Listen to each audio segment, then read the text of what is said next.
हाय प्यारे बच्चों, आज हम डिस्कस करने वाले हैं nuclear power plant, nuclear energy के बारे में। मैं आपको बता दूं 10th Maharashtra board class 10th का जो एनर्जी पावर प्लांट है टुवर्ड्स ग्रीन एनर्जी वाला जो लेसन है उसका ये दूसरा टॉपिक है हमारा, क्या? Nuclear power plant. यानी कि न्यूक्लियर पावर प्लांट से इलेक्ट्रिसिटी कैसे पैदा होती है और फिर उस इलेक्ट्रिसिटी को सप्लाई कैसे किया जाता है उसी को डिस्कस करने वाले। तो सबसे पहले बेटा हम समझेंगे कि what is mean by nuclear energy. Nuclear energy क्या है और ये पावर प्लांट कैसे बना है और कैसे काम करता है। तो समझिए कि न्यूक्लियर एनर्जी, नाम ही है बेटा न्यूक्लियर, मतलब न्यूक्लियस से रिलेटेड, न्यूक्लियस से रिलेटेड। देखिए आप जानते हैं अगर हम नॉर्मल जनरल रिएक्शन देखें तो कोई भी रिएक्शन देख लो आप, जैसे Na सोडियम या क्लोरीन, इन दोनों के बीच में जब बेटा रिएक्शन होता है तो यहां से बनता है NaCl। मैं जनरली लिख रहा हूं, क्लोरीन को बेटा 2 के फॉर्म में लिखते हैं, ठीक है। तो नमक Na और Cl मिलके NaCl सोडियम क्लोराइड यानी कि नमक बनाता है। आपको पता होना चाहिए कि यहाँ पे सोडियम मेटल है, ये इलेक्ट्रॉन का लूज करता है और ये हमारा नॉन मेटल इलेक्ट्रॉन को गेन करता है। यानी कि एक इलेक्ट्रॉन का लूज करता है, दूसरा इलेक्ट्रॉन का गेन करता है, तो रिएक्शन होता है। उसी तरह अगर मैं बात करूं कोवैलेंट कंपाउंड की, यानी कि कोई दूसरा कंपाउंड ले लो, जैसे आप ले लो H2 कैसे बना? H और H से मिलकर बना भाई H2। तो यहां पे क्या हुई? इलेक्ट्रॉन की शेयरिंग होती है ना। हमने ऑलरेडी केमिस्ट्री पढ़ रखा है भाई, इलेक्ट्रॉन की शेयरिंग हो या इलेक्ट्रॉन का ट्रांसफर हो, उससे क्या होता है? केमिकल रिएक्शन होता है ताकि वो स्टेबल हो जाए। यहां पे जो रिएक्शन हो रहा है, यहां पे आपने कभी नहीं सुना रहेगा कि न्यूक्लियस या कोई न्यूट्रॉन पार्टिसिपेट कर रहा है रिएक्शन में।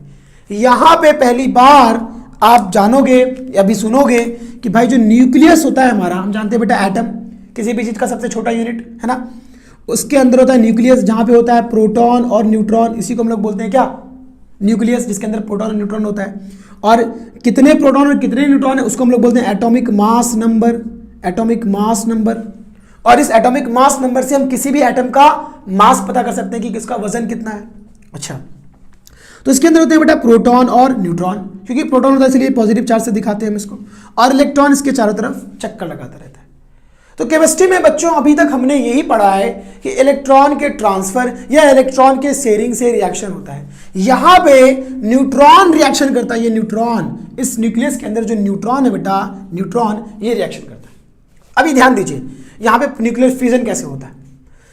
ये हमारा न्यूट्रॉन है, न्यूट्रॉन, ठीक है, slow moving neutron. Slow moving neutron इसलिए हमने लिया कि न्यूट्रॉन जो होगा वो स्लो मूव करेगा तो अच्छे से एब्जॉर्ब हो जाएगा। सर एब्जॉर्ब कहाँ पे कराना है? देखो सबसे पहली चीज आप ध्यान में रखो कि ये इस प्रोसेस को जो यहाँ पे दिख रहा है डायग्राम में आपको, उसको बोलते हैं न्यूक्लियर फ्यूजन, मतलब स्प्लिट हो जाना, न्यूक्लियस का टूट जाना, ठीक है। और उसके टूटने से ट्रिमेंडस अमाउंट ऑफ एनर्जी पैदा होती है, बहुत ज्यादा एनर्जी पैदा होती है। अच्छा, हमको यहाँ पे हेवी एलिमेंट की जरूरत होती है, जैसे यूरेनियम एक हेवी एलिमेंट होती है, उसका मास बहुत ज्यादा है। इसके अलावा प्लूटोनियम ले सकते हो आप, थोरियम ले सकते हो, तो ये सब हेवी एटॉमिक मास वाले एलिमेंट इनका लिया जाता है, ठीक है। ये सब एलिमेंट रेडियो एक्टिव होते हैं। रेडियो एक्टिव का मतलब क्या? ऐसे एलिमेंट जिसको हम एटमॉस्फेयर में अगर छोड़ देंगे तो वहां से वो डिकम्पोज होने लगेंगे, टूटने लगेंगे और रेडिएशन छोड़ेंगे, harmful radiation like alpha rays, beta rays, gamma rays. ये ऐसे रेडिएशन होते हैं कि हमारे बॉडी के अंदर तक चले जाते हैं, है ना, हमारे बॉडी के अंदर चले जाएंगे, ऐसे रेज है और बहुत हार्मफुल है। तरह तरह की बीमारियां भी ये तरह तरह की बीमारियां भी ये फैलाते हैं, ठीक है। ऐसे हार्मफुल रेज ये एलिमेंट पैदा करते हैं, इसको बोलते हैं रेडियो एक्टिव एलिमेंट। अब किसी किसी एलिमेंट की लाइफ जो है ना 1000 साल तक होती है, मतलब वो धीरे धीरे गायब, धीरे धीरे डिकम्पोज होगा और 1000 साल लगेंगे उसको डिकम्पोज होने में, रेडिएशन छोड़ने में। कुछ होते हैं कि कुछ सेकेंड्स में गायब हो जाते हैं या 1 सेकेंड से कम में भी गायब हो जाते हैं, मतलब डिकम्पोज हो जाते हैं। और इनकी क्या खासियत होती है कि ये रेडियो एक्टिव एलिमेंट छोटे छोटे दूसरे एलिमेंट में टूट जाते हैं, दूसरे एलिमेंट में टूट जाते हैं। अब ये कैसे होता है इसको समझो, बात को मैं बता रहा हूँ। रेडियो एक्टिव एलिमेंट मतलब इतना समझ गया, एक ऐसा एलिमेंट जो रेडिएशंस देता है, एटमॉस्फेयर में छोड़ दोगे धीरे धीरे टूटने लगेगा और वहां से रेडिएशंस निकलना चालू हो जाएगा। क्यों? क्योंकि एटमॉस्फेयर में वो रिएक्शन करने लगता है, सिंपल। अच्छा, तो देखिए हम क्या कर रहे हैं, जो हेवी एलिमेंट है, इस हेवी एलिमेंट पे मैं क्या कर रहा हूँ, न्यूट्रॉन को मार रहा हूँ, ऐसा न्यूट्रॉन को ऐसे मान लो फेंक रहा हूँ, है ना, इसको बोलते हैं हम लोग इंग्लिश में बॉम्बार्ड। तो जो न्यूट्रॉन को जब हम बॉम्बार्ड कराते हैं हेवी एलिमेंट पे, यानी कहते हैं न्यूट्रॉन को बॉम्बार्ड करा रहा हूँ हेवी एलिमेंट पे, यूरेनियम पे, और यूरेनियम का एटॉमिक मास नंबर 235 होता है और एटॉमिक नंबर 92 होता है। एटॉमिक नंबर यानी कि नंबर ऑफ प्रोटॉन, कितने प्रोटॉन? 92, ठीक है, और एटॉमिक मास नंबर 235, ठीक है। तो जैसे न्यूट्रॉन हम उस पर मारते हैं, ऐसा बम्बार्ड कराते हैं, तो फास्ट इसलिए नहीं करते हैं क्योंकि बेटा एटम का जो ना, देखो ये जो पार्ट है, ये पार्ट मैक्सिमम पार्ट खाली होता है, तो एटम उसके आर पार चला जाएगा, इसलिए स्लो करते ताकि जहां पे जाके एटम एब्जॉर्ब हो जाए, इसके न्यूक्लियस के पास जाके एब्जॉर्ब हो जाए। ये न्यूक्लियस है, ये बेटा न्यूक्लियस है, और इसके पास जाके वो एब्जॉर्ब हो जाए, जुड़ जाए, ठीक है। तो क्यों सर एब्जॉर्ब कर रहे हैं, देखो अभी समझ में आएगा। तो हमने इसलिए क्या लिया, स्लो मूविंग न्यूट्रॉन, जो स्लो मूव कर रहा है वो धीरे धीरे आया और इस यूरेनियम के पास आके चिपक गया। इसको बोलते हैं हम लोग न्यूक्लियर एब्जॉर्प्शन, न्यूक्लियर एब्जॉर्प्शन, ठीक है। तो इस ये न्यूट्रॉन न्यूक्लियस में जाके इसके एब्जॉर्ब हो गया है ना, ये मान लीजिए न्यूट्रॉन था और ये जाके इसके पास, इसके न्यूक्लियस के पास एब्जॉर्ब हो गया। अच्छा, अब बेटा इसका एटॉमिक मास नंबर बढ़ जाता है ना। हम जानते हैं इस न्यूक्लियस के अंदर प्रोटॉन और न्यूट्रॉन होता है, इसी को एटॉमिक मास नंबर बोलते हैं। तो बेटा ये था 235, ठीक है, न्यूट्रॉन को स्मॉल एन से बना लेता हूं 235। अभी देखो ये एक और न्यूट्रॉन यहां आ रहा है, तो एक न्यूट्रॉन बढ़ जाएगा ना, तो टोटल कितना हो जाएगा, टोटल एटॉमिक मास नंबर हो जाएगा 236। देखिए आप 235 से 236 यानी कि बढ़ गया, एक न्यूट्रॉन बढ़ गया, तो उसकी वजह से एटॉमिक मास नंबर बढ़ गया। तो इसकी वजह से ये अनस्टेबल हो जाता है, और ये चाहता है स्टेबल होना। दुनिया का हर कोई आदमी चाहता है स्टेबल होना, एलिमेंट भी चाहते हैं स्टेबल होना। तो ये 236 में स्टेबल नहीं है, इसलिए स्टेबल होने के लिए बहुत बड़ा धमाका करता है, मतलब ये टूट जाता है। स्टेबल होने के लिए ये टूट जाता है, स्प्लिट हो जाता है, इसी को बोलते हैं न्यूक्लियर फ्यूजन, है ना। तो इसका न्यूक्लियस टूट जाता है, ठीक है, टूट जाता है, तो दो अलग अलग छोटे एटम बनाता है। यानी कि टूटने के बाद जब हमने देखा कि कितने प्रोटॉन बचे हैं, तो एक में प्रोटॉन बचा 56 किसका होता है भाई, बेरियम एलिमेंट, उसका एटॉमिक नंबर 56 है, तो यहां से बेरियम मिल गया। उसी तरह फिर दूसरा जो था उसका एटॉमिक नंबर 36, प्रोटॉन 36 मिले, मतलब वो क्रिप्टॉन है। तो इसके टूटने से हमको दो अलग अलग एलिमेंट के एटम मिलते हैं, बेरियम और क्रिप्टॉन, है ना। तो barium 139 atomic mass number and krypton 94 atomic mass number. अगर आप ऐड करोगे 94 और 139 को, तो देखो आपको मिलेगा 233, 943 933 12, ठीक है, 233। लेकिन यहां पे 236 है, तो 3 न्यूट्रॉन स्प्लिट हो जाते हैं। ये देखो ना एटॉमिक मास नंबर कितना था, टोटल 236 था बेटा। तो ये दोनों को जोड़ोगे 94 और 139 को, तो 233, ये 234, 235, 236, और 3 न्यूट्रॉन को अलग कर देता है, ठीक है। ये 3 न्यूट्रॉन यहां से टूट जाते हैं, और साथ में एनर्जी रिलीज करता है 200 mega electron volt, 200 mega electron volt. देखा जाए बेटा तो ये एनर्जी बहुत छोटी है, बहुत कम एनर्जी है। यहां पे जो एनर्जी मिल रहा है ना, ये बहुत कम मिल रहा है। ये 200 मेगा मतलब होता है बेटा 10 to the power 6, मेगा बोलो या मिलियन बोलो, यानी कि 1 पे 6 जीरो, उसको बोलते हैं मेगा। और इलेक्ट्रॉन वोल्ट का मतलब होता है 1.6 into 10 to the power -19 joule. अगर जूल में कन्वर्ट करूं तो ये वैल्यू मिलेगी, यानी कि 200 पे जीरो लगा दो, 1 2 3 4 5 6, 1.6 इंटू 19 जूल। लगभग इसकी वैल्यू आती है 3.1 into 10 to the power -11 joule. ये वैल्यू कुछ आती है, लगभग मैं लिख रहा हूँ, ठीक। तो मतलब बहुत छोटी वैल्यू, देखो ना माइनस में है, जीरो मान लो 0.000000000 करके फिर 3 आएगा जूल, इतना कम एनर्जी, है ना। लेकिन बेटा ये बात यहाँ पे खत्म नहीं होती है, ये कंटिन्यूअस रिएक्शन करता रहता है, कंटिन्यूअस रिएक्शन करता रहता है। मतलब यहाँ पे जो न्यूट्रॉन मिला, अब और भी बात, ये नहीं कि एक ही यूरेनियम मिलाते हैं, बहुत सारे यूरेनियम होते हैं। जैसे देखिए बेटा, एक कंटेनर होता है, इसको बोलते हैं न्यूक्लियर रिएक्टर। ये पूरी कहानी जो होती है एक रिएक्टर के अंदर होती है ना।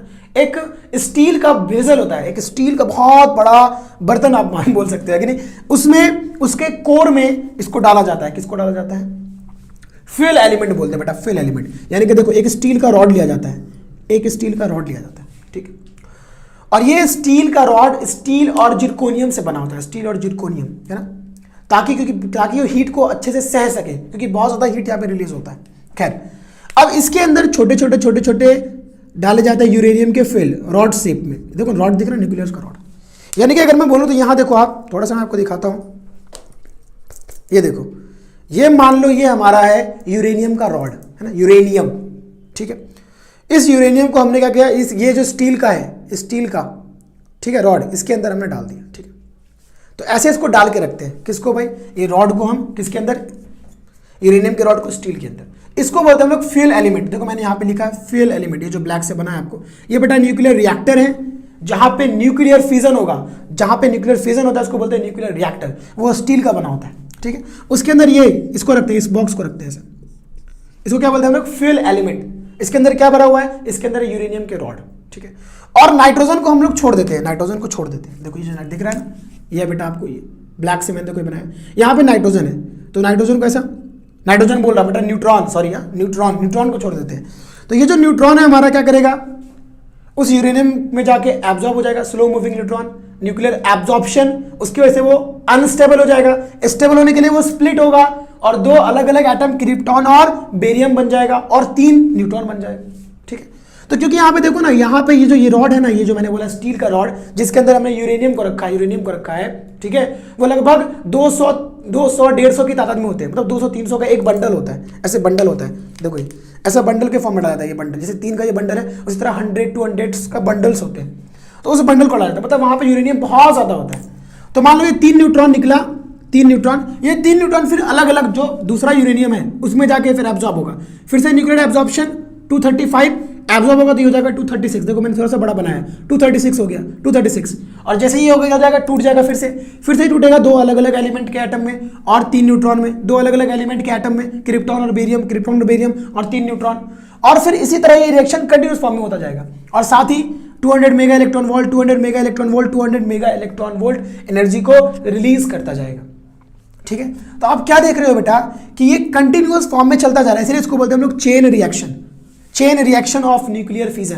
कंटिन्यूअसली न्यूक्लियर फिजन होता रहता है ना, क्योंकि बहुत सारे हमारे यूरेनियम थे, ये यूरेनियम हुआ, यूरेनियम में एब्जॉर्ब हुआ क्या भाई, न्यूट्रॉन 236 हुआ, टूट गया 2 अलग अलग एटम में, 3 जल्दी बोलो 3 न्यूट्रॉन में, ठीक है, और एनर्जी पैदा किया 200 मेगा इलेक्ट्रॉन वोल्ट।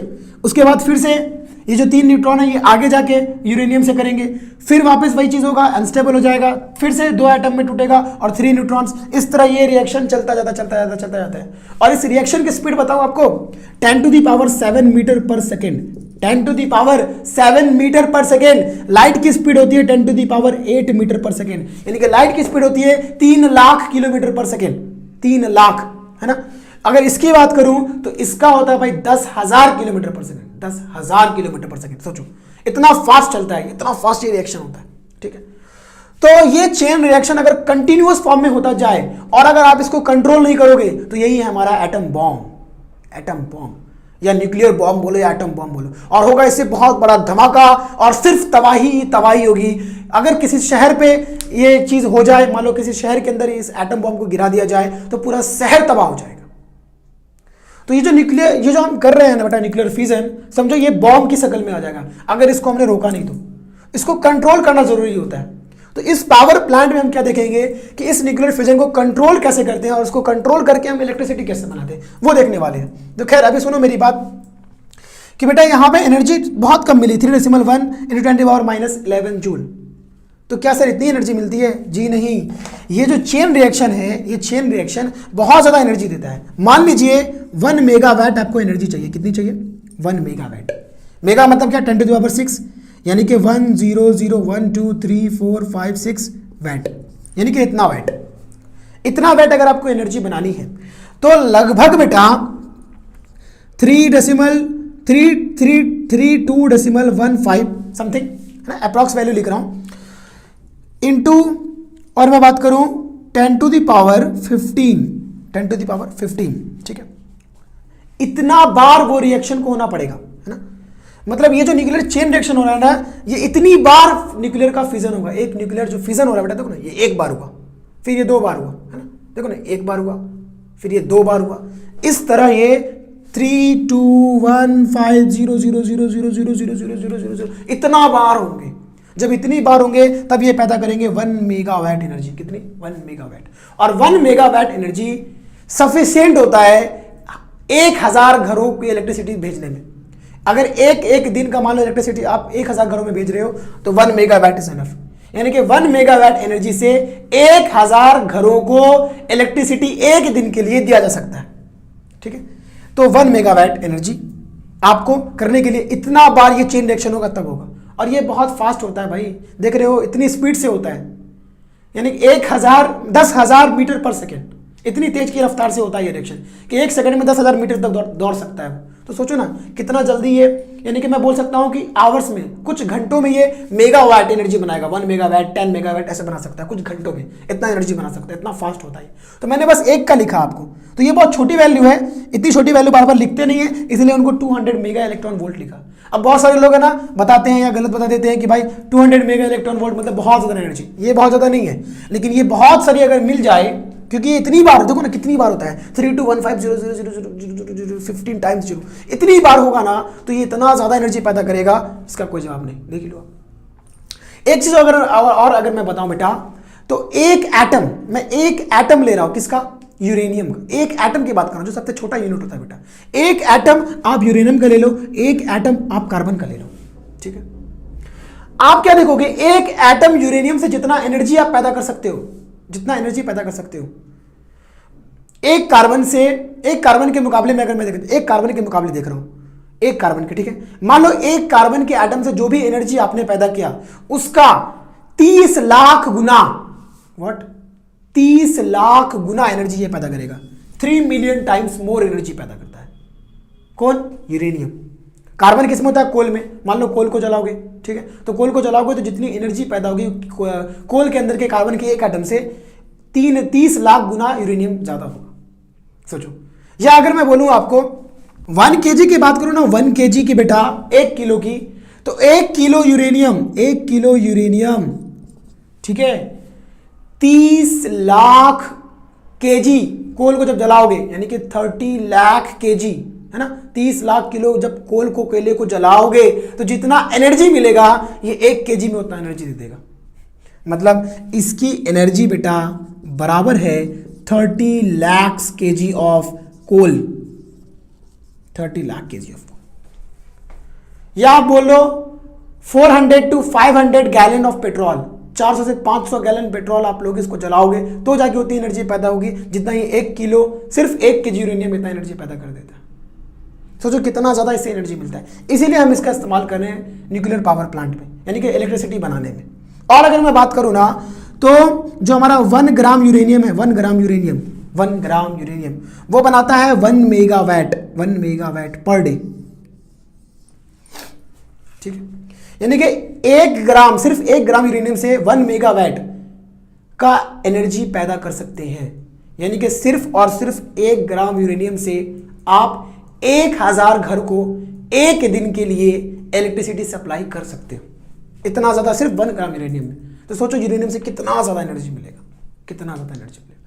तो बेटा ये इतनी बार होता है ना कि बहुत सारा एनर्जी पैदा करता है। ये हमने बस छोटी वैल्यू ली है क्योंकि ये बहुत फास्ट होता है, बहुत तेज़ी से होता है और कम टाइम में ज़्यादा एनर्जी पैदा करता है। ये छोटी छोटी एनर्जी बहुत सारी होती है, करोड़ों अरबों की संख्या में, और ये मिलके बहुत ज़्यादा एनर्जी बना देती है।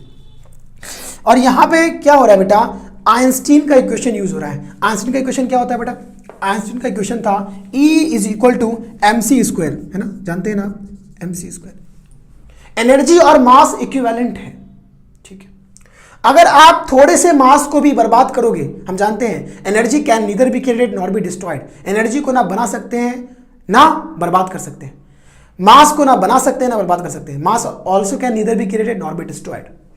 अगर आपने थोड़ा भी मास को बर्बाद किया तो बर्बाद नहीं होगा, वो एनर्जी बन जाएगा, क्योंकि आप बर्बाद कर ही नहीं सकते। तो थोड़ा भी मास को अगर डिस्ट्रॉय करोगे तो it will convert into ट्रेमेंडस amount of energy. मतलब एक छोटा सा मास को अगर आप डिस्ट्रॉय करोगे तो वो बहुत ज्यादा एनर्जी पैदा करेगा। देखना चाहोगे? देखो ये एनर्जी है बेटा, एनर्जी बेटा। मान लो मैं 1 kg ले रहा हूं यूरेनियम, 1 kg ले रहा हूं, ठीक है, 1 kg। इस फॉर्मूले में पुट कर रहा हूं। लाइट की स्पीड होती है 3 लाख किलोमीटर पर सेकेंड, 3 × 10⁸ मीटर पर सेकेंड, ठीक है। स्क्वायर तो स्क्वायर, ठीक है। 1 3 का स्क्वायर बेटा 9 और 8 2 जा 16, यानी कि 9 × 10⁻16 जूल, 9 × 10⁻16 जूल। देखो कितना ज्यादा एनर्जी इसने पैदा किया, जस्ट थिंक, है ना। तो सिर्फ 1 kg, है ना, अभी तो मैंने आपको बताया है कि 1 ग्राम जो है वो कितना बना रहा है, 1 मेगावाट बना रहा है, ठीक है, 1 मेगावाट। तो 1 kg कितना बनाएगा जल्दी बताओ? 1 किलो मेगावाट, है ना। यानी कि आप बोल सकते हो 1000 मेगावाट, 1000 मेगावाट, यानी कि 1 kg यूरेनियम से 1000 मेगावाट एनर्जी पैदा होती है। और ये मैंने प्रूफ कर दिया इस फॉर्मूले के हिसाब से, आइंस्टीन ने जो इक्वेशन दिया, बहुत फेमस इक्वेशन है। सही बात है, सिर्फ 1 kg मास को हमने क्या किया, डिस्ट्रॉय किया, और जब उसको एनर्जी में कन्वर्ट किया तो इतनी ज्यादा एनर्जी मिल गई। देखो 1000 मेगावाट। भाई किसी एक न्यूक्लियर पावर प्लांट की कैपेसिटी होती है कि इतना वो देता है। जैसे अगर मैं बात करूं ना इंडिया में, तो इंडिया में जो महाराष्ट्र में तारापुर में न्यूक्लियर पावर प्लांट है वो लगभग यही बेटा क्या बोलते हैं 880 to 1400 मेगावाट देता है ना। तो इतना इसकी कैपेसिटी होती है किसी न्यूक्लियर पावर प्लांट की। सोचो 1 kg यूरेनियम सिर्फ इतना देता है। तो अभी ये जो इस पूरे को जो किया जाता है, एक पूरे मशीन के अंदर एक apparatus है, एक पूरा पावर प्लांट है जहां पे ये पूरी चीज़ें की जाती हैं ताकि सब चीज़ें हमारे कंट्रोल में रहे। क्योंकि अगर अनकंट्रोल चेन रिएक्शन हो गया तो हमको सिर्फ और सिर्फ धमाका मिलने वाला है। अब ध्यान से सुनिए मेरी बात बच्चों, इसको किया जाता है एक रिएक्टर में जिसको बोलते हैं न्यूक्लियर रिएक्टर, जो स्टील का बना होता है। ठीक है, उसके अंदर ये रखा गया है फ्यूल एलिमेंट। अभी बताया मैंने इसको फ्यूल एलिमेंट इसलिए बोलते हैं क्योंकि हमारा अभी यहाँ पे क्या यूरेनियम, क्या फ्यूल ही तो है, यूरेनियम ही तो जल रहा है, एक तरह से बोल सकते हो जल रहा है ना। फिजन की वजह से क्या हो रहा है, धमाका हो रहा है, हीट हो रहा है, हीट जनरेट हो रहा है। तो हीट जनरेट कौन कर रहा है, हमारा यूरेनियम। तो जो हीट जनरेट करे, जो हीट पैदा करे, उसी को तो बोलते हैं फ्यूल। तो इसलिए फ्यूल, तो फ्यूल एलिमेंट मतलब जो हमारा रॉड है उसके अंदर यूरेनियम भरा हुआ है और ये न्यूट्रॉन है। ठीक है, ये स्लो मूविंग न्यूट्रॉन मूव करते रहेंगे और फिर क्या होगा, ये चेन रिएक्शन होने लगेगा, धमाका होने लगेगा यहाँ पे। तो भाई ये कंट्रोल में हो, ठीक है, वो जो है न्यूक्लियस हमारा न्यूट्रॉन जो है हमारा वो स्लो मूव करता रहे। जब जितना फास्ट मूव करेगा चेन रिएक्शन उतना फास्ट होगा, तो उसके स्पीड को कम करना रहता है। तो उसकी स्पीड को कम करने के लिए बच्चों यहाँ पे या तो हम वाटर डाल देते हैं या तो सोडियम डाल देते हैं। यहाँ पे हम डालते हैं water. It act as coolant and moderator. Moderator का मतलब क्या, जो स्पीड को स्लो कर दे। कूलेंट बोलो या मॉडरेटर बोलो। It slows down the speed of what, neutrons. जो न्यूट्रॉन्स इसके अंदर जो मूव कर रहे हैं उसके स्पीड को कम कर देगा। देखो ना, पानी के मॉलिक्यूल रहेंगे, ठीक है, तो पानी जो रहेगा तो बराबर क्या होगा, पानी के मॉलिक्यूल से टकराएगा ना, न्यूट्रॉन टकराएगा तो क्या होगा, उसकी स्पीड कम हो जाएगी। तो ये मॉडरेटर बोलते हैं। मतलब मॉडरेटर का मतलब क्या, इट स्लोज डाउन द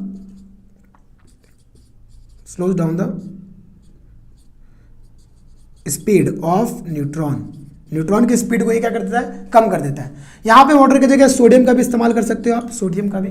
अच्छा, तो भाई अभी न्यूक्लियर फिजन हुआ, गर्मी पैदा हुई बहुत ज्यादा, इसने क्या किया भाई, इसने उसको इसके स्पीड को कम कर दिया। अब यहाँ पे जो दिख रहा है आपको, जो लिखा है कंट्रोल रॉड्स, ये बहुत इंपॉर्टेंट चीज़ है भाई, बहुत इंपॉर्टेंट चीज़। क्योंकि अगर ये रिएक्शन अनकंट्रोल्ड रहा तो एटम बॉम्ब बन जाएगा, है ना, मतलब तबाही, सिर्फ और सिर्फ तबाही दिखेगी। लेकिन अगर हमने इसको कंट्रोल कर लिया तो इसका बहुत बड़ा फायदा है, इलेक्ट्रिसिटी बनाई जा सकती है। और इसको कंट्रोल करने में सबसे बड़ा हाथ है कंट्रोल रॉड का। कंट्रोल रॉड बेटा एक ऐसा रॉड है जो बना होता है बोरोन से, या कैडमियम बोलो या हाफनियम बोलो, इस एलिमेंट से बना होता है। और इस एलिमेंट की क्या खास बात होती है कि ये न्यूट्रॉन को एब्जॉर्ब कर लेते हैं। तो एक्सेस अमाउंट ऑफ न्यूट्रॉन, जो भी ज्यादा अमाउंट में न्यूट्रॉन होगा उसको वो एब्जॉर्ब कर लेगा। क्या, जो एक्सेस अमाउंट ऑफ न्यूट्रॉन है, ज्यादा है न्यूट्रॉन, है ना, उसको कौन एब्जॉर्ब कर लेगा, उसको एब्जॉर्ब कर लेगा हमारा control rod, CR, control rod. तो अगर न्यूट्रॉन ज्यादा नहीं होगा तो न्यूक्लियर का एब्जॉर्प्शन ही नहीं होगा। देखो ना, ये अगर होगा ही नहीं तो एब्जॉर्ब ही नहीं होगा तो फिर फिजन ही नहीं होगा, है कि नहीं। तो न्यूट्रॉन जैसे ही कम हो जाएगा वैसे ही क्या होगा, रिएक्शन धीरे धीरे कम। तो रिएक्शन को कंट्रोल कर सकते हैं हम। इस कंट्रोल रॉड को जितना चाहे उतना ऐड कर सकते हैं और जितना चाहे उतना कम कर सकते हैं। मतलब इसको रख भी सकते हैं और निकाल भी सकते हैं। इस तरह सिस्टम बनाया जाता है कि हम कंट्रोल रॉड को बाद में ऊपर से रख सकते हैं। अगर मान लो reaction control out of control होता हुआ दिखाई दे रहा है तो फटाक से कंट्रोल रॉड फटाक से डाल देते हैं और सारे के सारे न्यूट्रॉन को एब्जॉर्ब कर लेता है, फिर हमारा रिएक्शन स्टॉप हो जाता है। तो इमरजेंसी में मान लो रिएक्शन को रोकना है, ऐसा लग रहा है कि कुछ एक्सीडेंट हो सकता है, आपको तुरंत रोकना है, तो कंट्रोल रॉड ज़्यादा अमाउंट में डाल दो, रिएक्शन अपने आप शांत हो जाएगा, रुक जाएगा। तो पूरा कंट्रोल इसके पास है। और आपको मान लो रिएक्शन को स्पीड बढ़ाना है तो आप कंट्रोल रॉड निकाल दो, कम कर दो। तो control rod is made up of boron और कैडमियम और हाफनियम, ये सब एलिमेंट है। बोरोन याद रखो, बोरोन से बना है, बोरोन, ठीक। इसका काम है न्यूट्रॉन को एब्जॉर्ब कर देता है, स्पीड को कम कर देता है, ठीक। अब यहाँ पे मतलब कंट्रोल चेन रिएक्शन हो रहा है, control chain reaction of nuclear fission. Nuclear fission का कंट्रोल चेन रिएक्शन हो रहा है। अच्छा, तो अभी यहाँ पे क्या होगा, आप ध्यान दीजिए बेटा। अब यहाँ पे इसकी वजह से धीरे धीरे धीरे धीरे यहाँ से गर्मी, है ना, हीट हो जाएगा, एकदम गर्म हो जाएगा ये। तो ये गर्मी बेटा, हीट यहाँ से, यानी कि ये आप ऐसा बोल दो कि ये जो पानी होगा ये गर्म हो जाएगा और गर्म होने के बाद भाई ऐसा मूव करेगा मूव करेगा मूव करेगा, ठीक है। और ये हमारा बॉयलर, भाई सब इंपॉर्टेंट चीज़ है ना। ये बॉयलर क्या करेगा, उस वाटर को स्टीम में कन्वर्ट कर देगा, वेपर बना देगा, है ना। तो यहाँ पे इस बॉयलर में रखा हुआ है बेटा वाटर, ठीक है। इस बॉयलर में रखा हुआ है वाटर। और हम जानते हैं हीट एक्सचेंज मेथड, ये मान लीजिए हॉट बॉडी है, ये कोल्ड बॉडी है। अगर इस हॉट बॉडी को कोल्ड के पास रखोगे तो ये हॉट हो जाएगा और फिर ये कोल्ड हो जाएगा। मतलब ये अपना हीट इसको ट्रांसफर कर देगा, इसको बोलते हैं हीट एक्सचेंज, ट्रांसफर कर देगा, है ना, ट्रांसफर कर देगा। Yes sir. तो अभी यहाँ पे गर्म पानी गया, ठीक है, हॉट वाटर गया, दिख रहा है आपको हॉट वाटर। और इस हॉट वाटर की वजह से ये जो हमारा पानी है, जो ठंडा पानी है, ठीक है, ये हो जाएगा गर्म। यानी कि ये अपनी गर्मी इसको दे देगा और इसका ठंडा खुद ले लेगा। यानी कि इसको गर्मी दे दिया, जब इसने पूरा हीट इसको ट्रांसफर कर दिया तो अब ये क्या हो जाएगा, ठंडा हो जाएगा। पूरा हीट ट्रांसफर कर दिया और उसके बाद फिर ठंडा पानी यहाँ पे वापस आएगा और ये पंप के जरिए ये ठंडा पानी फिर से इस न्यूक्लियर रिएक्टर में जाएगा और वहाँ पे बहुत ज़्यादा गर्मी पैदा होगी, बहुत ज़्यादा हीट पैदा होगा और उस हीट की वजह से फिर से क्या हो जाएगा बेटा, फिर से ये पानी या सोडियम भी रहता है, सोडियम भी आप ले सकते हो, हॉट सोडियम या हॉट वाटर, फिर से ये गर्म हो जाएगा और ये हॉट सोडियम हॉट वाटर फिर से बॉयलर में जाएगा और बॉयलर के पानी को फिर से गर्म कर देगा और खुद ठंडा होकर वापस आता रहेगा। और जब बॉयलर का पानी बहुत ज़्यादा गर्म हो जाएगा तो वो बन जाएगा स्टीम बहुत ज़्यादा गर्म हो गया और स्टीम बन गया और ये स्टीम यहाँ मूव करेगा इस पाइप के जरिए और कहाँ गिरेगा भाई, टरबाइन पे गिरेगा तो क्या होगा, टरबाइन हमारा घूमने लग जाएगा। टरबाइन रोटेट किया तो जनरेटर इलेक्ट्रिसिटी बना देगा, इलेक्ट्रिसिटी बनाएगा और ट्रांसमिशन लाइन के जरिए भेज दो, है ना, सप्लाई कर दो। ओके, ऐसा आता है सर, इतना आसान? यस बेटा, इतना ही आसान है, देखो ना, ठीक है। और एक चीज़ और ध्यान रखो कि यहाँ पे देखिए ये टरबाइन है। अब टरबाइन में से जो है ना स्टीम जो है बेटा, कुछ स्टीम क्या होगी, नीचे गिर जाएगी, नीचे गिरेगी नीचे की तरफ, ठीक है, नीचे की तरफ आएगी। अब नीचे की तरफ जब आएगी तो आप यहाँ पे क्या नोटिस कर रहे हो सर, हम यहाँ पे नोटिस कर रहे हैं कूलिंग टावर है और कूलिंग टावर से पाइप का कनेक्शन है। कूलिंग टावर का मतलब काम होता है, फंक्शन होता है गर्म पानी को ठंडा करना, तो बच्चों यहाँ पे देखो ये गर्म है, स्टीम है और ये कंडेंसर है, ये क्या है भाई, कंडेंस कर देगा और वो क्या बन जाएगा, पानी बन जाएगा, ठीक है। और वैसे भी यहाँ से देखो ठंडा पानी, यहाँ से कूल्ड वाटर आ रहा है, तो यहाँ पे जो भी फिर से ये ठंडा पानी है तो ये जो भी गर्म रहेगा स्टीम, इस गर्म स्टीम को पानी में कन्वर्ट कर देगा, ठंडे पानी में, है ना। कंडेंसर ने कंडेंस कर दिया, पानी बन गया और ये अब ठंडा हो जाएगा, यानी कि अब ये कूल हो जाएगा, है ना। इस कूल वाटर की वजह से इसका गर्म पानी, है ना, गर्म स्टीम ठंडा पानी बन गया और फिर ये ठंडा पानी वापस इस पंप के जरिए, ये बेटा पंप है, इस पंप के जरिए ये वापस कहाँ पहुँच जाएगा, बॉयलर में। और बॉयलर का पानी गर्म होगा, यहाँ से जो आ रहा है हीट उससे, ठीक है। तो ठंडा पानी गया और ये फिर क्या हो जाएगा बेटा, जब ये ठंडा पानी इसको ठंडा कर दिया तो खुद कैसा हो जाएगा, खुद गर्म हो जाएगा। तो ये हॉट वाटर, हॉट स्टीम यहाँ से ऐसे निकलेगा और फिर से कूलिंग टावर में जाएगा और कूलिंग टावर इस गर्म पानी को फिर से ठंडा करेगा, ठंडा करके फिर से ठंडा पानी को भेजेगा और फिर से ये बेटा यहाँ पे जो हॉट स्टीम है ये हमारा ठंडा पानी बन जाएगा, ठीक है। फिर ठंडा पानी कहाँ जाएगा, बॉयलर में जाएगा और ये साइकिल चलता रहेगा और यहाँ से वेपर और हॉट एयर बेटा यहाँ से निकलता रहेगा, है ना। तो यहाँ पे कितनी साइकिल दिख रही है आपको, तो यहाँ पे आपको टोटल 3 साइकिल दिख रही है। एक जो आपको दिख रहा है वो है भाई न्यूक्लियर रिएक्टर और बॉयलर के बीच में, देखो ना ये साइकिल बना हुआ है पूरा, न्यूक्लियर रिएक्टर से बॉयलर में जा रहा है, फिर बॉयलर से न्यूक्लियर रिएक्टर में आ रहा है, ठीक है। तो गरम हीट, गरम जो पानी है, हॉट सोडियम है, वो जा रहा है बॉयलर में, ठीक है। बॉयलर के पानी को गर्म करके स्टीम बना दे रहा है और फिर ठंडा होकर खुद वापस आ जा रहा है, ठीक है। और दूसरा क्या साइकिल है भाई, दूसरा है देखो ना बॉयलर और कंडेंसर के बीच में, देखो ना बॉयलर और कंडेंसर के बीच में, अच्छा कैसे, देखो बॉयलर से कंडेंसर में जा रहा है, फिर कंडेंसर से बॉयलर में आ रहा है, देखो ना बॉयलर से कंडेंसर में गया जहाँ पे टरबाइन है, ठीक है। तो बॉयलर से टरबाइन के पास गया, टरबाइन घुमा, फिर जो लो प्रेशर स्टीम है वो नीचे आया, इस कूलिंग वाटर ने क्या कर दिया, ठंडे पानी ने इसको ठंडा कर दिया, फिर से ये चीज़ बॉयलर में आ गया, फिर बॉयलर में वो ठंडा पानी गर्म होगा, हीट बनेगा, हीट होने के बाद स्टीम बनेगा, फिर वो स्टीम जाएगा टरबाइन पे, फिर टरबाइन नचेगा। अच्छा, और यहाँ पे तीसरा क्या है, कंडेंसर और कूलिंग टावर के बीच में, जहाँ पे कूलिंग टावर ठंडा पानी दे रहा है और गर्म होकर वापस आ जा रहा है, ठंडा पानी दे रहा है, गर्म होकर वापस आ जा रहा है और ये ठंडा पानी फिर से बॉयलर में चला जा रहा है। तो इस तरह ये प्रोसेस बेटा पूरा होता है। उम्मीद करता हूँ आपको समझ में आया कि किस तरह यहाँ पे इसका पूरा फंक्शन है, कैसे काम कर रहा है, ठीक है। क्लियर हुआ बच्चों। अब मैं आपको बताता हूं, इस पूरे को हम एक चार्ट के फॉर्म में लिख लेंगे। किसके फॉर्म में बेटा? एक चार्ट के फॉर्म में लिख लेंगे, ताकि इसको याद करने में एकदम आसानी हो, क्योंकि डायग्राम वगैरह कभी एग्जाम में बनाना नहीं पड़ेगा और ना ही इसको याद रखने की ज़रूरत है। लेकिन बेटा क्या याद रखने की ज़रूरत है? ये कि भाई कैसे कैसे प्रोसेस हुआ, है ना।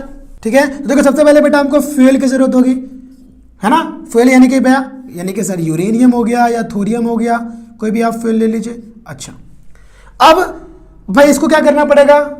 न्यूक्लियर फिजन कराना पड़ेगा ना इस यूरेनियम का। तो कहाँ कराएंगे? न्यूक्लियर रिएक्टर में। तो चलिए हमको भाई न्यूक्लियर रिएक्टर की ज़रूरत हुई। न्यूक्लियर रिएक्टर की ज़रूरत सर क्यों हुई? फॉर न्यूक्लियर फिजन, ताकि उस न्यूक्लियस का फिजन हो सके, स्प्लिट हो सके, क्योंकि जब स्प्लिट होगा तभी तो एनर्जी देगा। यस सर, ठीक है।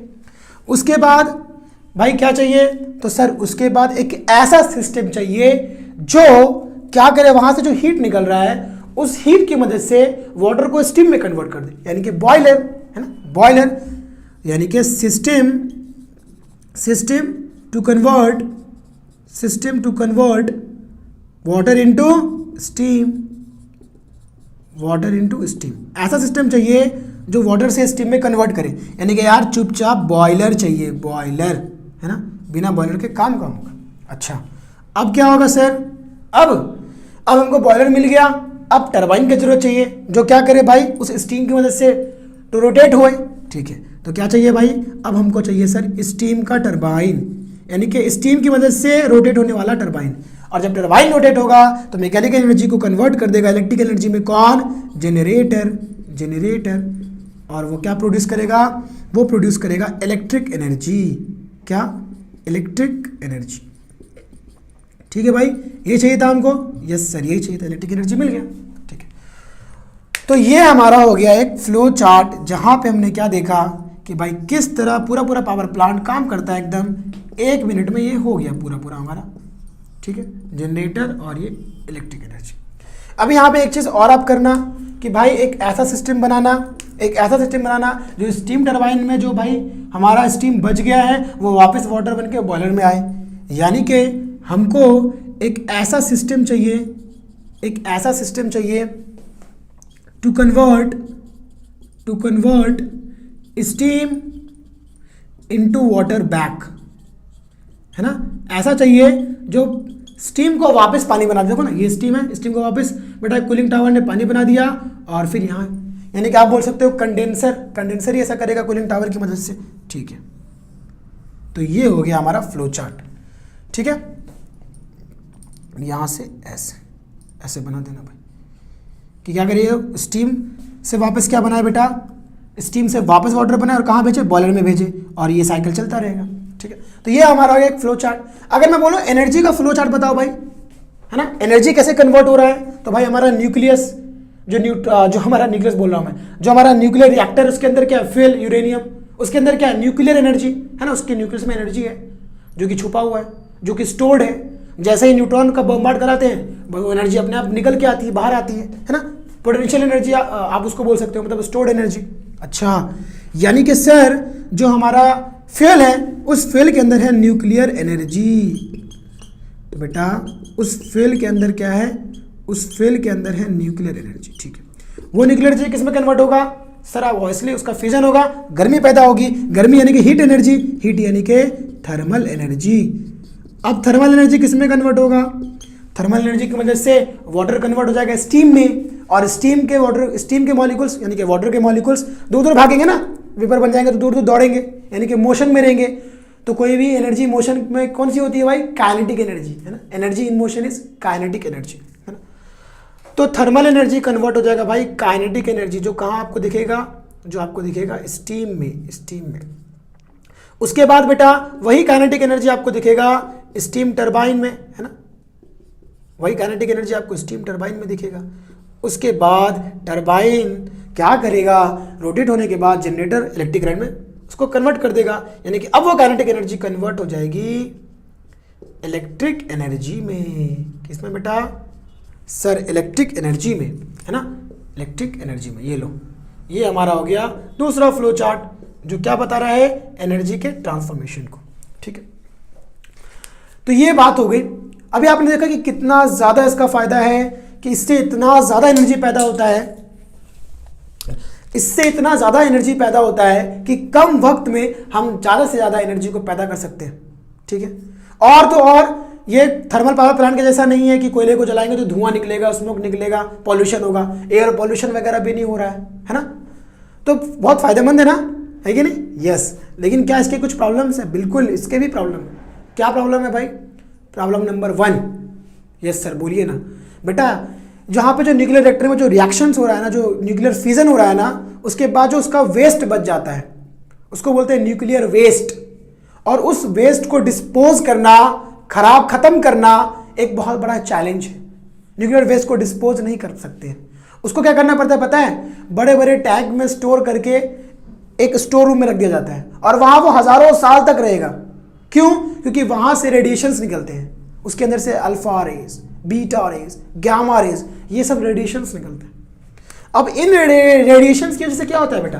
बहुत तरह तरह की बीमारी होती है। देखिए, ये अल्फा रे और बीटा रे उतने डेंजर तो नहीं है, लेकिन गामा रे बहुत ज़्यादा डेंजर है, बहुत ज़्यादा।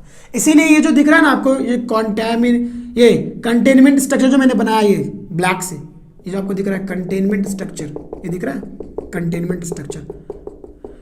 आपको पता है इसको सबसे पहले, ठीक है, कंक्रीट की दीवार बनाई जाती है, 2 मीटर मोटी कंक्रीट की दीवार बनाई जाती है। ठीक है, स्टील और कंक्रीट को मिला के। उसके बाद भी उसके ऊपर से एक लीड की कवरिंग की जाती है। लीड बेटा, लीड, पीबी आप बोल लो, लीड। ठीक है, ये जो लीड होता है ना, लीड, ये एक एलिमेंट है। ये क्या करता है बच्चों? ये गामा रे को अपने बाहर निकलने नहीं देता है। मतलब गामा रे को अगर कोई कंट्रोल कर सकता है तो वो लीड है। उसके बाद फिर गामा रे की कवरिंग की, लीड की कवरिंग की जाती है, जिससे गामा रे बाहर ना आ पाए। क्योंकि अगर बाहर आ गया, एटमॉस्फेयर में आ गया, तो वो रेडिएशन हमारी बॉडी में जाएगा तो अलग अलग तरह की बीमारी हो सकती है। कैंसर हो सकता है उससे, और तो और हमारी किडनी, इसके अलावा हमारा लंग्स, इसके अलावा हमारा लीवर, सब खराब हो सकता है। बहुत खतरनाक होते हैं ये रेडिएशंस, और धीरे धीरे अलग अलग बीमारी देके मार देंगे। तो इसीलिए भाई न्यूक्लियर वेस्ट को डिस्पोज करना एक बहुत बड़ा चैलेंज है। हजारों साल तक वो स्टोर रूम में बंद रहेगा और उसकी अच्छे से देखभाल, निगरानी की जाएगी कि लीकेज ना हो। लीकेज हो गया तो खत्म। दूसरा हमारा यही जो मैंने बोला, क्या कि भाई इससे तरह तरह की बीमारी हो सकती है। ठीक है, अगर वहाँ से रेडिएशंस निकल गए, मतलब ये nuclear power plant, nuclear waste emits harmful radiations like alpha rays, beta ray, gamma ray, and it may cause even death. It may cause many diseases, even death. आदमी मर भी सकता है, इतना खतरनाक होता है। तीसरा और प्रॉब्लम क्या बोल सकते हो? तीसरा है there are chances of accident. अगर एक्सीडेंट हुआ तो एक बहुत बड़ा धमाका होगा। मान लो ये कंट्रोल ही नहीं कर पाया आप इसको, कोई मैनुअल एरर हो गया, किसी वजह से आपने कुछ प्रॉब्लम किया, है ना, जो भी आदमी ऑपरेट कर रहा है, ऑपरेट करते टाइम कुछ उससे गलती हो गई, तो उस गलती की सजा ये है कि पूरा शहर खत्म, पूरा शहर बर्बाद हो जाएगा। बहुत, क्योंकि ये कंट्रोल ही नहीं होगा, रिएक्शन होता जाएगा और बहुत बड़ा ब्लास्ट होगा, और आप बोल दो नक्शे से, मैप से वो शहर ही गायब, है कि नहीं? तो इस तरह पूरा बहुत बड़ा एक धमाका हो सकता है। तो there are various chances of accident. और आपको बता दूं कि भाई ऐसा 2 एक्सीडेंट हो भी चुका है, एक जापान में और एक हुआ है यूक्रेन में।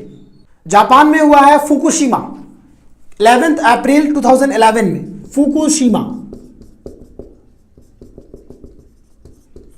बेटा जगह का नाम है।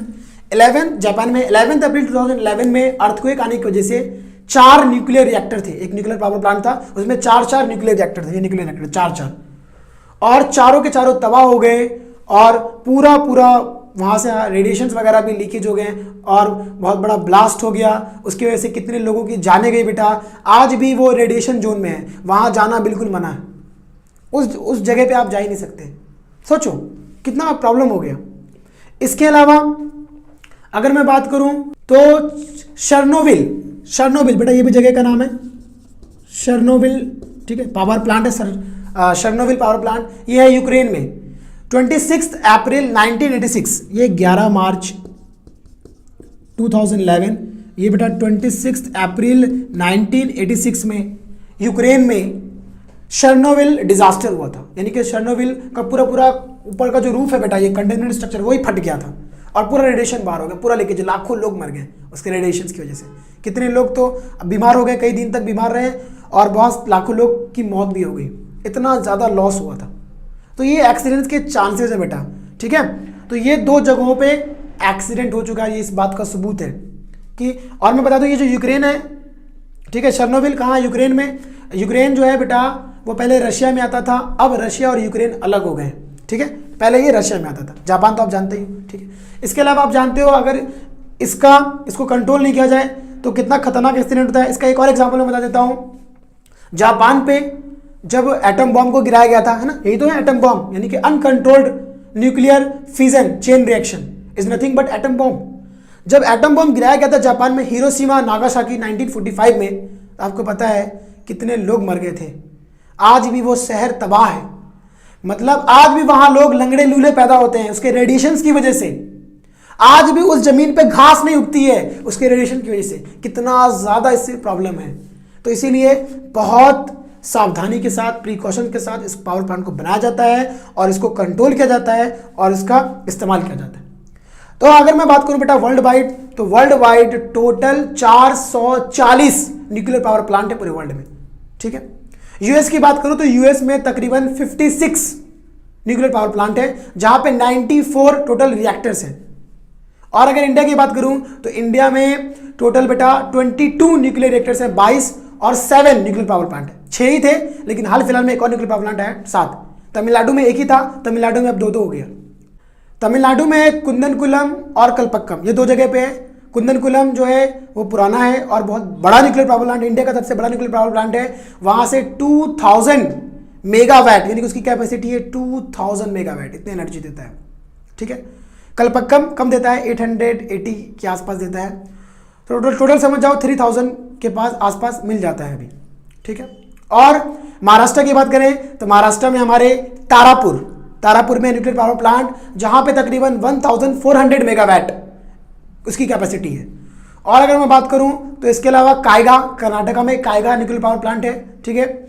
इसके अलावा और बात करूं तो यूपी में है, राजस्थान में है, गुजरात में है। तो टोटल 7 न्यूक्लियर पावर प्लांट है भाई, ठीक है, हमारे इंडिया में।